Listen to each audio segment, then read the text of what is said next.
Алтан тарай 1 2 Орос гурал байна штэ. Тэгтээ харъя үнийг нь авчи. 2300. За манай Сэлэнг аймгийн Шаамар сумын Дулаан хаан тосгоны Тамир 9 супермаркетад гурилын үн нэг иймэрхүү байна. Улаанбаатарын 25 54 мянга гэхээр дархныхаас хямдхан байна. Газар бас харьцангуй өөр байгаад байна. Хүмүүс юу нэр авч байна?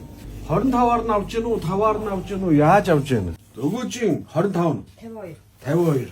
За ер нь яах гээд гурил судлаад яваад байгаа юм гэхэлэр улсын хурлаас хууль за мөн нөгөө намар 100 мянган тонн авах тэр гэсэн шийдвэрүүд гарч байгаа.